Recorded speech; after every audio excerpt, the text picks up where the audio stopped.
All right, so next we gotta let me go ahead and get this up out my algorithm because that shit will pop back up again. All Mm-mm. right, so we got what just happened recently, which was Bash the at Berlin, ladies and gentlemen. The pay per view. Um, First premium live event in decades in Germany.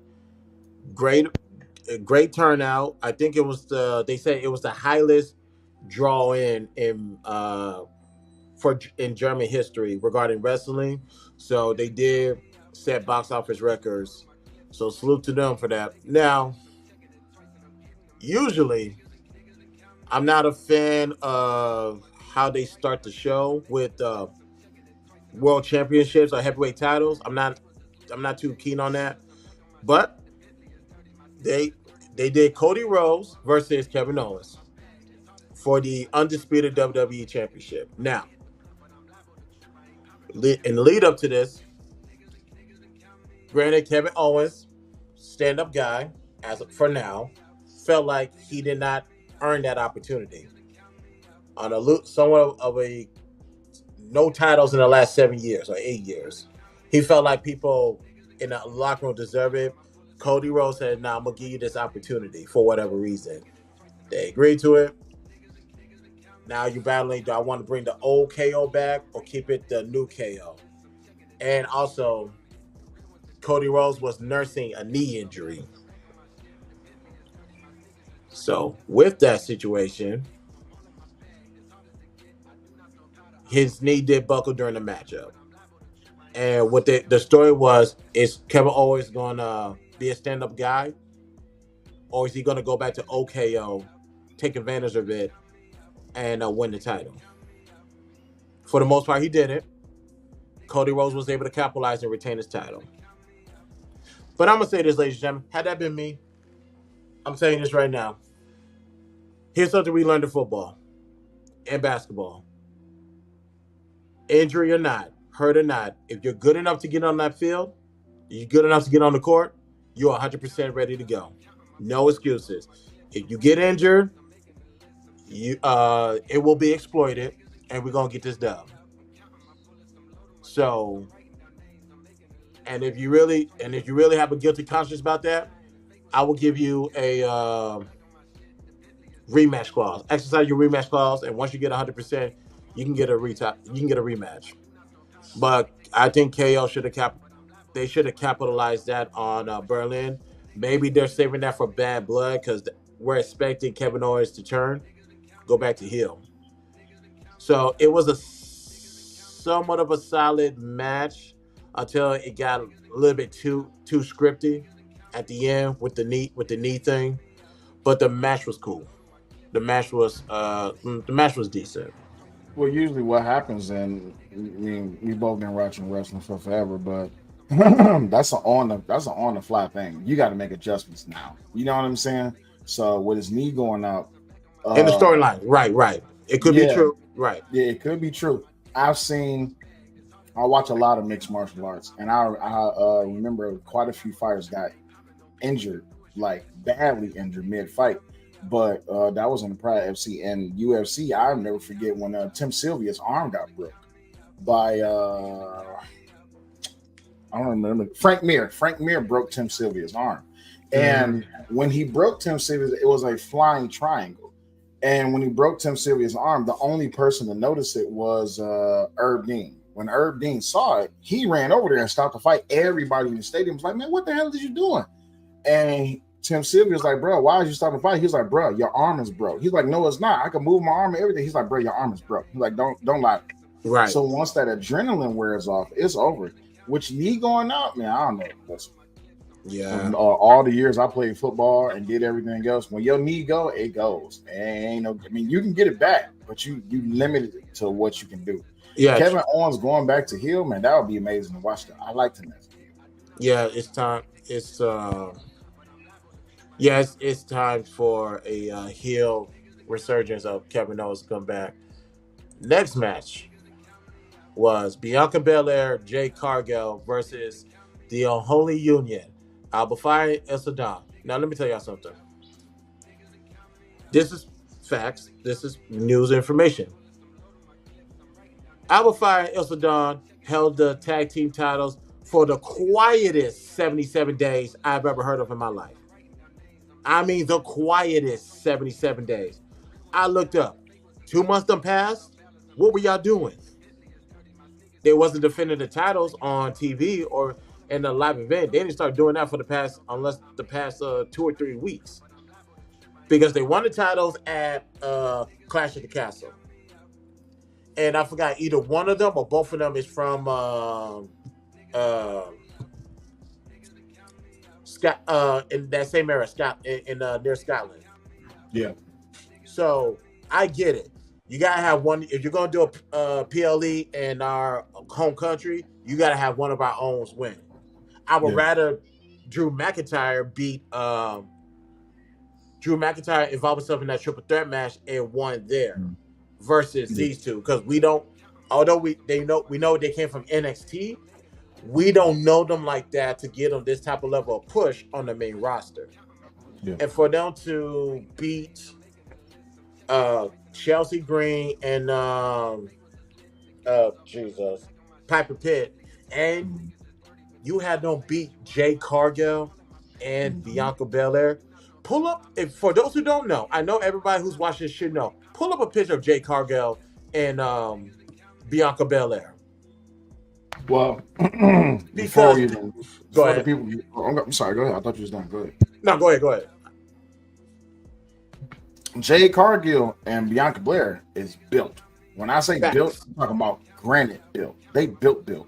So imagery alone, it's just like how did these two beat? I mean, don't get me wrong. It was a triple threat match, so yeah, but Chris Benoit was a built guy, but he slaughtered quite a few people that looked good. Jade Cargill, who they lose to again? The Unholy Union. Yeah, them losing to them. That's like, wow, that's a step. Right. But you know what, though?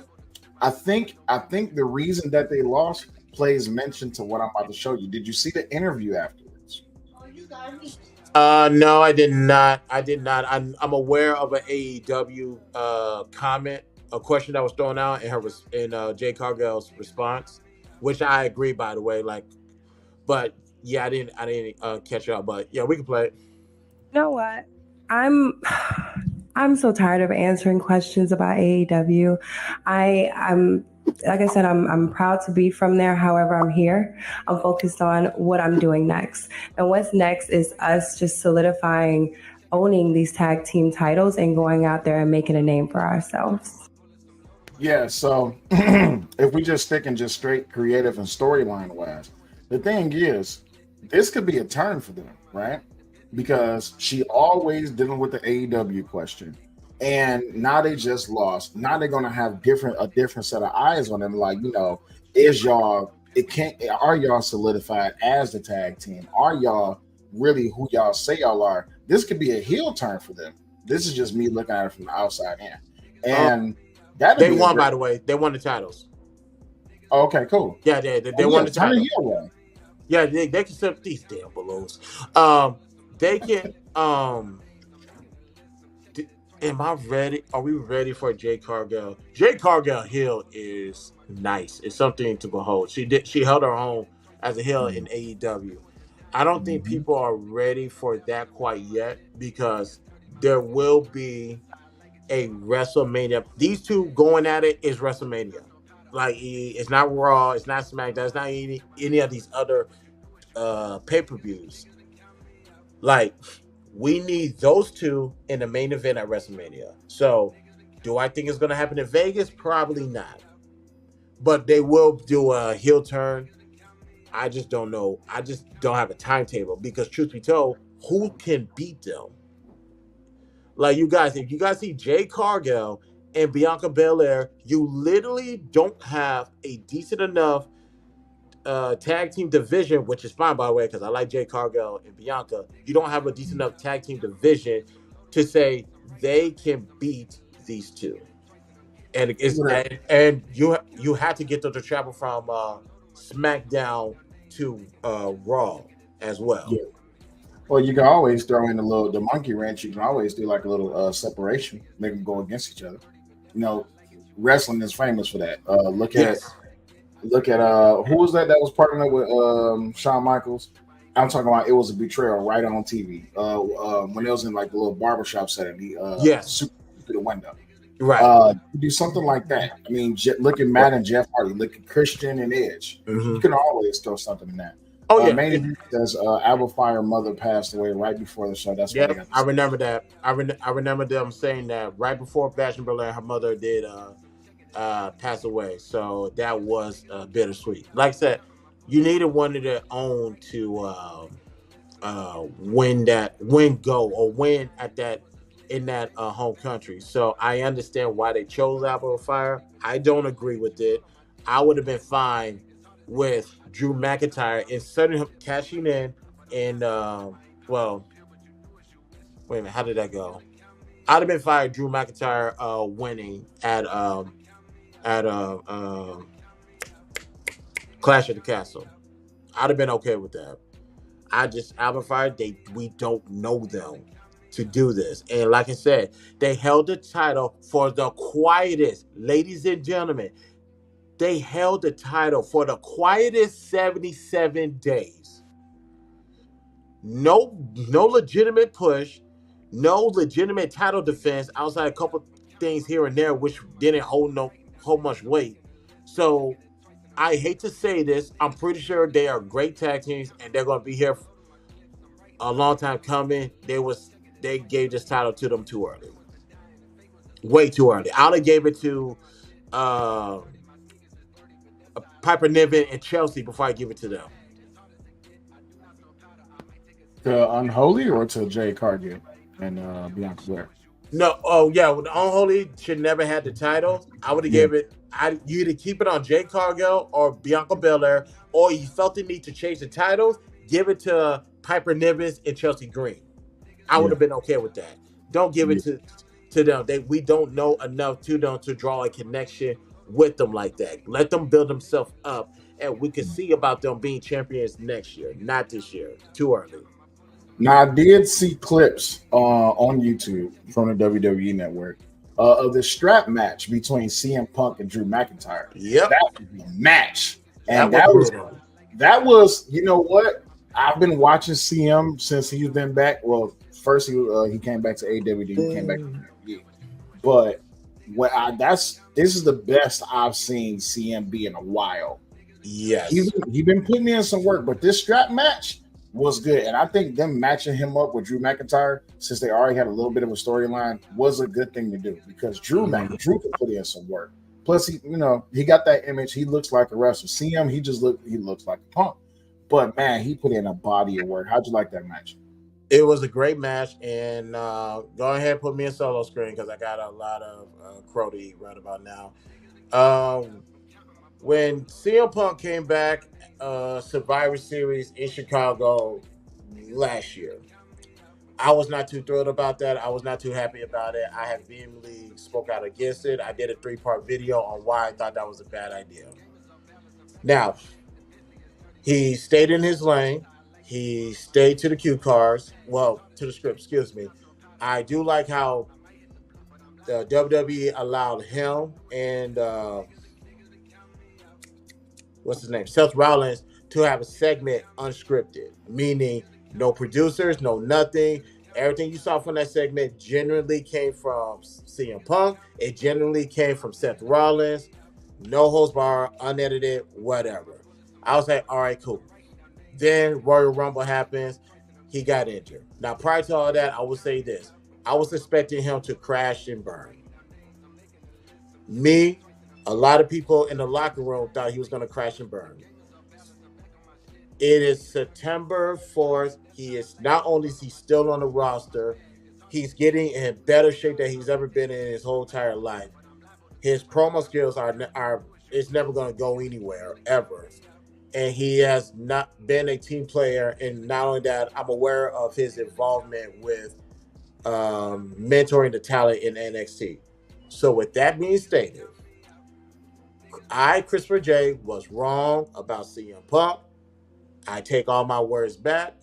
I'm going to still leave the video up because I said what I said back then, and I'm all about growth. So CM Punk, if you're watching this, I was wrong. My sincerest apologies. I will never jump out the window like that again. So, what I tell you about CM Punk? I could have sworn we had this conversation. I told you that guy was good. I just Yeah, don't like his character, but that guy's good though. I'll give him credit. I gotta give him credit. This is the best CM Punk that I have Yeah, seen in a while, yeah, especially since how the handling of AEW. Maybe this has everything to do with this has everything to do with Triple H at the helm, but this CM Punk is working exceptionally well. yeah. He was putting in that work, and because it was a strap match, we got a little bit more attitude about of CM Punk out of this match. But like I said, Drew McIntyre was putting in work as well. Drew always put in a good body of work. I've never seen him really like put on a bad performance when it comes to being on the road and stuff like that. But Drew is just that guy to where that chemistry between the two of them, it worked. And not only did it work, they was able to feed off each other and actually give the people something to look forward to. But the results of that match, excuse me, the results of that match, which comes down to it, of course, you knew what was going to happen. CM coming out on top of it, excuse me, not feeling good. CM coming out on top of it at the end of the day, I mean, what did you expect? What does this set up? I think this sets up something later down the road for the two of them because I don't think this was something that was just thrown together. Can they put on another performance? Not another strap match. We don't need. You don't need to top that. We good. We good with that. I think they just need to have just a regular straight up singles. I mean, if you want to throw something in there to kind of add in to like give it a little bit more juice or flavor, you could. But just a straight up singles. Still, we're looking. It's going. Bad Blood is October 5th. It's actually a month away. I'm sensing Steel Cage. They may bring back Hell in a Cell. This will Which be would be fun to watch.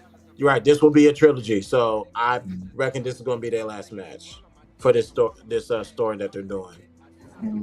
If not Bad Blood, what's after Bad Blood? It's definitely going to be Bad Blood. I can assure you that. But let me see what pay-per-views they got after this year. After that one, because this is October, it really should be swinging around to Survivor Series. Yeah. Yeah, it was dope. Yeah. So let's see where we at. What the heck is it? Oh, okay, I see what they're doing.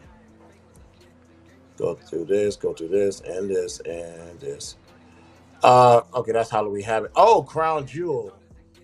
Um, I Crown see Jewel how. is November 2nd, and obviously War Games is on my birthday, November 30th of this year. So I'm looking at Bad Blood. With the I don't see why they were running again at Crown Jewel unless they're gonna bypass Crown Jewel and get something for the those of Saudi Arabia, Yeah, that'd be fun. which They is always run a good show for them. right because when it comes to big matches, they gotta make sure the people are out is taken care of. So that I understand, but I think Bad Blood now. Where is Seth Rollins gonna find his way into all this? I don't know. Let's see if he's. I know they got him out on injury as far as the storyline goes, but also he is in Captain America's new movie. So we gotta wait and see what they got going on when he could insert himself back in. Most definitely. All right, so after CM and Drew Mack, we got Damian Priest and Rhea Ripley defeated Dirty Dominic Mysterio and Liv Morgan. Man, let me shoot this comment out right quick. Do you know how much I love that relationship between Rhea Ripley and Dominic? Dog, I love that. I love that chemistry between the two of them, and to watch that betrayal, especially with my man's Damian. You know that's my guy. I love Damian Priest, but for him and Rhea to link up to defeat Dominic, I'm like, wait, what? What was this? What happened? Survivor Series. It was Survivor Series because remember, Liv injured Rhea Ripley. She had to relinquish her title. Now, keep in mind, Liv is on some type of revenge tour because when Rhea was heel, she did something to Liv and injure her. Now she's back. She just want to get her. She said, "I'm gonna take everything from you. That's your title, and of course, that's your boyfriend." And once she injured Rhea, she started getting with Dom, pushing up, and Dom slowly gave in and went full fledged with it. Survivor Series betrayed her. Straight betrayed her, threw the chair in. Liv Morgan hit her finisher on Rhea with the chair, and Dom picked her up and gave her a kiss in front of Rhea and walked off. I was like, oh boy. Trey. And I like the good old days of heel Ripley. Heel Ripley was that beast. Well, oh my god. I don't know. I got something about heel characters. That's just me. Heel characters always bring a lot of energy. Don't get me wrong, baby faces they do it, but heel characters that's what bring the energy to the build. Oh yeah, that's a sure fact. Now, go ahead. But that's where it all started, and of course, it was Damian Priest versus Gunther for the World Heavyweight Championship, and Finn Balor betrayed Damian Priest, and that's pretty much led to the destruction of the Judgment Day. But all they did was do a revamp because Rhea and Damian Priest was out. They kept Judgment Day with just new people, and that's it. So that led to this matchup right here. Most definitely. All right. So with that, we can move on to Gunther and Randy. Nah, let me just be honest. Gunther, that's my guy. Yep. Nobody has louder chops than Gunther. I don't know if you ever seen them slaps. I dare not play it because you know WWE on that other stuff. But Gunther's chops, the crowd get quiet and you can hear that thing outside the building. Oh my God, the marks, the motion, the marks that it just leave. He got some good chops. Not better than Ric Flair's, but he got some good chops though. Hey, Chris Benoit has some chops too. I know they don't bring his name up. I understand, but Chris Benoit was nasty with it too. Chris Benoit has some good chops. Of course, Andre has some good chops. Big Show has some decent chops. He got a chest slap that was pretty good, but he didn't have chop. But his chop was all right. Nah. But chops though. Yeah, if you go back to when Cody Rhodes came back from his torn pec muscle at Royal Rumble, Gunther did not let up. He let them chops fly. Kept on letting it fly. He's like, we're gonna test to see what you got some good doctors. I was like, you trying to re-tear this man's pecs? What are we doing? Gunther did not care. And I was like, this dude is different. You know what it reminded me of? Do you remember? It's this old cage match. Sid Vicious and I can't remember the dude's name. When he came in, his whole arm was just blood red because it was messed up. But Sid went to powerbomb him. And when he went to powerbomb, his feet hit the top of the cage. Sid just dropped him straight down on his head. It reminded me of that because I'm just like, Gunther, you know this man just came back. Why are you chopping him up like that? Nah, it don't matter. I'm about to get that number one spot. That's what that was. Yeah. And what did I tell y'all? 2 years ago, invest in Gunther, invest in Damian Priest. I know what I'm talking about, man. I know what I'm talking about because this right here was a solid match. And also, them in Berlin, you can throw in Ludwig Kaiser in it, excuse me. Because when they go to Germany, because they was in home field, they turned babyface. Obviously, they home. And that fan base, I don't care what's going on. We are Team Imperium.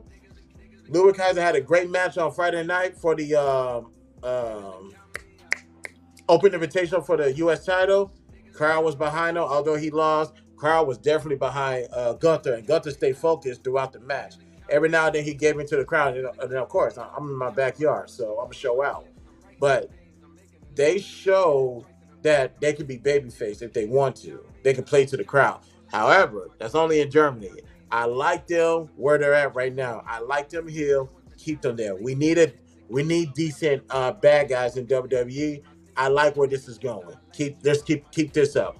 They were in Germany. Understand? Cater to the crowd. We back to the U.S. and thank God for Monday. He said we back to the business. Don't get this weekend twisted. And you know what though? I gotta give props to Randy though, because Randy putting Gunther over, Yep. especially knowing Gunther's story, where he came from. I feel like that he was held back a little bit, but in a good way, because it helped him develop his skill, it helped him develop his wrestling, it helped him develop just all the way around. But for Randy, for somebody like Randy to give Gunther that push, that's a big thing. You see what I'm saying? Because I know we just got done talking about John Cena, and we was kind of speculating it would be a good thing if he came back, and Randy gave him that. But to see Randy give Gunther that push in his own backyard, and he put Randy to sleep, that was the dope part. I'm just like, dang, y'all got pushing this man good. But yeah, it was dope. But I like my man's Gunther. Gunther, he's a big guy, he's athletic, and he got skills. All right. Yeah, he does. He does. And Randy is known for putting the guys over. He's like, all right, been a champion 14 times. My Hall of Fame is already penciled in. So who you want me to put over? I got y'all. And he did an exceptional job. Like, he needs 2 more titles to tie with John Cena and Ric Flair. Yeah. 3 to beat him. Because one more, if he gets one more, he ties with Triple H. If he doesn't tie with him right now, I forgot. Who holds the record? John Cena and Ric Flair. They tied at 16? 16, yeah. Okay, cool. So yeah, 2 more, he got it. 3, he got it. Does he have it in him though? How old is Randy now? Oh, 40 something. Hold on, let me see. How old is Randy Orton? That's a good question. We need to find that out. Definitely need to find How out. old is Randy Orton? How old is Randy Orton? Oh, I forgot. I gotta update this watch. Nah, ain't shit working today. Give me 1 second. I need to send something right quick. No, I can find this out right now. Oh yeah, go ahead and find out. He is 44 years old. Yep, 6'5", 290 pounds, 44 years old. And don't worry, y'all, he is not out of shape. What he did was, while he was gone for a year and a half, he did the same workout that I adapted when he came back. Instead of going up in weight because of his back problems, like let's say for me, because me and Randy is about the same. We weigh the same now. If we're doing a max out, we're gonna start at 50%, and we're just gonna keep pushing and just keep lifting weights instead of going up in weights. We're gonna go down in the weights, but still continue to sense it, and we get tired. That's how you also. That's another way for you to build up your muscles as well. Most definitely. I know we wasn't planning to answer this, but I do want to answer. Hassan says, Sure. Did you hear about Mandy Rose aims for WWE return? Did you hear about that? I believe I heard something to that extent because she was let go because she had some risque content. She didn't have an OnlyFans. She had something different. So you're drawing attention to the WWE, and WWE is particular about the brands, especially when you talk about new content with you and whoever your boyfriend is. So I obviously I didn't watch. I just saw the pictures when they'll go on talk shows, but I can understand why WWE let her go, particularly Shawn Michaels. So allegedly Shawn Michaels, excuse me. But Shawn Michaels? well, Shawn Michaels was over in NXT while Triple H was dealing with the main roster. Wally, what's good, my guy? Yeah. While Triple H is on the main roster, not to say that Triple H or the head execs didn't make that call, but if she wants to come back, she could come back, I guess. but that's up to WWE. And also, remember, you got let go for a reason. Have Yeah. you made some changes to Mm. that? If not, you might as well stay away. Yeah, because they doing that they doing that PG thing, right? Now, if Nope. this Oh no, no, was, no, no, no. Well, oh, they did let it go during the PG era. You're absolutely mm-hmm, right. You are mm-hmm, absolutely right. So yeah, maybe coming back, but even then, you control how they just how far they can go, because yeah, it was told on Monday morning before the show went live. They warned the talent about using profanity um, on screen. Now they didn't go to details mm, of who crossed that line or what words were said. They just said, like, when it comes to the profanity, you have to chill out with that. yeah, Now, obviously, that kind of, you got to think about it. You could say that, and that's fine. I agree, but they, I understand when people got upset when The Rock came back, and we all know Rock tiptoed over that. No, not tiptoe. he didn't tiptoe. He He blatantly cartwheeled. stepped over that line. He Blatantly. cartwheeled over it. Yeah, yeah, he cartwheeled over that thing. He did backflips and everything. Yeah, I'm looking at the pictures of. I'm not gonna pull it up. I'm looking at the pictures right now. If this is why they let her go during the PG era, yeah, I can see why. I could Right. definitely see why. And then he has a second part. He says, "What do you guys think about the new Vince McMahon Netflix documentary coming later this month?" I'm gonna tell you right now. I'm watching that. I am watching that. I'm watching it. We are going to react, ladies and gentlemen, Yeah, because somebody else was supposed to do that. I don't remember if it was ESPN. I could be wrong, but I knew a documentary was coming. Now, with the midst of all this stuff that's going on, man, I'm ready. You get a Netflix deal, and you get a doc through Netflix. Oh yeah.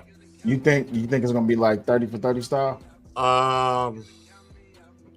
Ooh. or is it just gonna be Vince up under his father, taking over the territories, building up the brand? That's the end of the documentary. But you can't hold back. You're not going to give us a half-assed documentary. You got to give us all, especially with what transpired in the last year and a half. Yeah, yeah. Yeah, it's a lot. It's a lot, but yeah, we definitely reacting to that. That's gonna be it. And also, Hassan says, Ric Flair real number is 21. Just WWE recognizes 16 though. I wonder why that is. Um, with regarding that, there is some truth. There is some truth to that, and also he has won some other titles uh, as well outside of the heavyweight championship. So when it comes to heavyweight, yeah, we go by 16. I obviously I don't count his Intercontinental Championship that he won afterwards when he did that last run, and I understand you touch and go to count the other titles when he was in different promotions, but when you talk about WCW and WWE, it's easy to say 16. Yeah.